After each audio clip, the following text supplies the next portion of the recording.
म्हणजे अशी ही कारणं आहेत ज्याच्यामुळे आपल्याला ब्रेस्ट कॅन्सर होऊ शकतो. मग काही आपल्या हातात आहेत, काही आपल्या हातात नाही आहेत.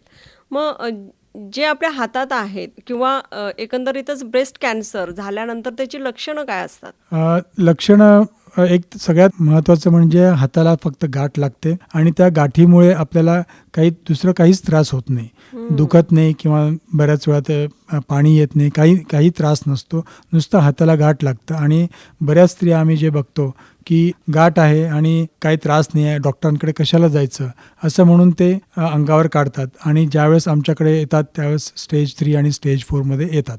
हं. बऱ्याच महिलांना पाठदुखी सुरू होते आणि त्यावेळेस पाठदुखीसाठी जेव्हा चिकित्सा किंवा तपासण्या केल्या जातात त्यावेळेस समजतं की कदाचित स्तनाचं कॅन्सर आणि ते मणक्यात पसरलेलं आहे आणि अशामुळे म्हणजे पाठदुखी वगैरे सुरू झालेलं आहे. सगळ्यात अर्ली सिम्पटम्स आम्ही जे म्हणतो ते हाताला गाठ लागते आपल्याला आणि त्या गाठीला आपण दुर्लक्ष करू नये.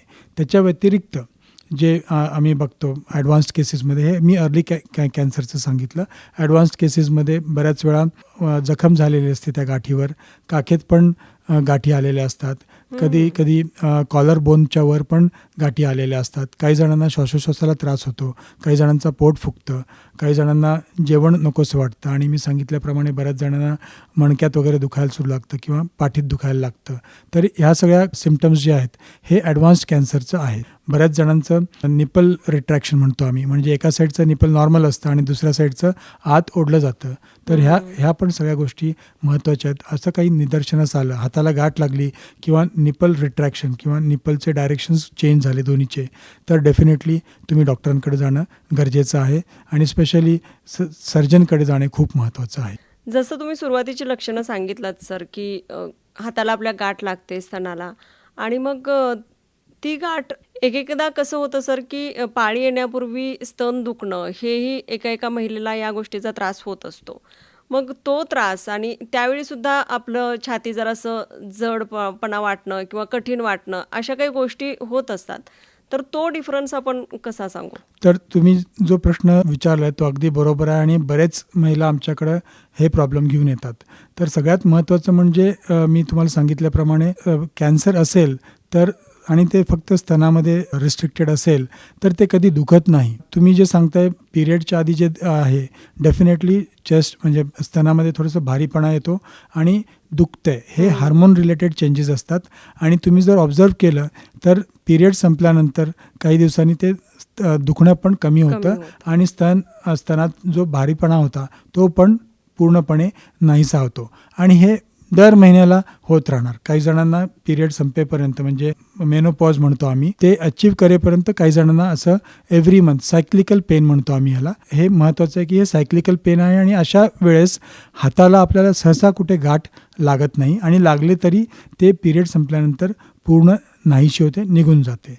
पण जर कॅन्सर असेल तर ती गाठ आपोआप ट्रीटमेंट न घेता कधीच कमी होत नाही आणि जोपर्यंत ती गाठ स्तनात आहे तोपर्यंत 90% 95% स्त्रियांना त्याच्यापासून काही त्रास नसतो.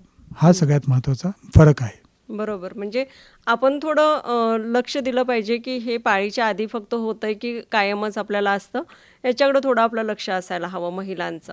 अगदी बरोबर. सर मग असा ज्यावेळी आपल्याला प्रॉब्लेम होतो आणि पाळी संपल्यानंतर पण एकसारखं मग दुखणं असेल किंवा मग आम्ही आता डॉक्टरांच्याकडून कायम ऐकतो, की थोड्या दिवसांनी आपण स्तन चेक करावे.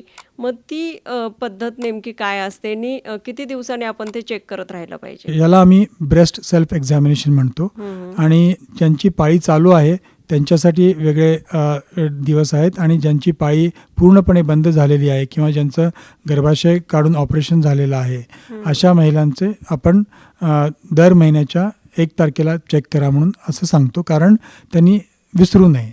आणि ज्यांची पाळी चालू आहे त्यांनी पाळी संपल्यानंतर दुसऱ्या दिवशी आंघोळ करताना स्वतःचे स्तन तपासून बघणं गरजेचं आहे. सगळ्यात महत्त्वाचं म्हणजे आम्ही जे ड्युरेशन सांगितलेलं आहे महिन्यातून एकदा, ते पाळणं खूप महत्त्वाचं आहे. कारण याद्वारे आपलं उद्दिष्ट काय आहे ब्रेस्ट सेल्फ एक्झामिनेशन करणे, तर स्तनामध्ये काही छोटे ज्या बदल होत असतील ते आपल्याला लवकर आपल्याला निदर्शनास आणणं गरजेचं आहे. मग जर आपण रोज चेक करत बसलो तर आपल्याला लहान सहान बदल जे झालेले असतील ते निदर्शनास येणार नाहीत. म्हणून ज्यांची पाळी चालू आहे त्यांनी पाळी संपल्यानंतर दुसऱ्या दिवशी करणं गरजेचं आहे आणि ज्यांची पाळी पूर्णपणे बंद झालेली आहे त्यांनी दर महिन्याच्या 1 तारखेला स्वतःचे स्तन तपासून बघणं गरजेचं आहे. तर याच्यासाठी प्रोसिजर सांगितली जाते. तुम्ही जर इंटरनेटवर टाईप केलं ब्रेस्ट सेल्फ एक्झामिनेशन तर तुम्हाला ते पिक्चर सकट सगळं दिसेल. महत्त्वाचं जे आहे की आपण फ्लॅट ऑफ द फिंगर्स म्हणजे आपल्या बोटांच्या फ्लॅट पोर्शनपासून आपण ब्रेस्ट फील करणं खूप गरजेचं आहे. 2-3 बोटांमध्ये आपण जर स्तन फील करायचा प्रयत्न केला तर आपल्याला बऱ्याच ठिकाणी गाठीसारखं वाटेल आणि अननेसेसरीली पॅनिकी सिच्युएशन निर्माण होईल. म्हणून फ्लॅट ऑफ द फिंगरनी आपण टेस्ट करणं खूप महत्त्वाचं आहे. आणि त्यासाठी आपण आंघोळ करताना वरचे सगळे कपडे काढायचेत, आरशासमोर थांबायचं, दोन्ही बाजूचे स्तन साईज बरोबर आहे की नाही, निप्पल आणि एरिओला दोन्ही समान आहेत की नाही हे बघणं गरजेचं आहे. त्याचसोबत दोन्ही हात वर करून काखेत काही सूज दिसते का ते बघणं गरजेचं आहे आणि कॉलर बोनच्या वर काय दिसते का हे पण बघणं खूप गरजेचं आहे. याला आम्ही इन्स्पेक्शन म्हणतो.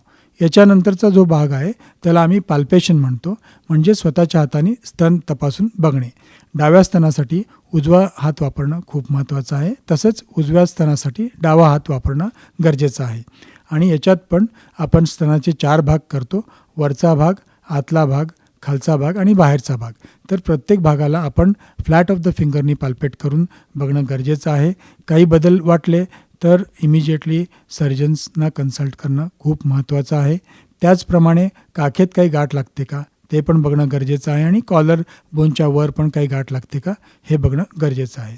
हे आपण युजली उभे राहून करतो. त्याच्यानंतर थोडंसं पुढे झुकून 45 डिग्रीज अँगल पुढे झुकून पण बघणं गरजेचं आहे. ಧ್ವನಿ ಧ್ವನಿ ಇದು ನಮ್ಮ ಧ್ವನಿ ಕೇಳಿ ಕನಸು ನನಸದ ವೇಣು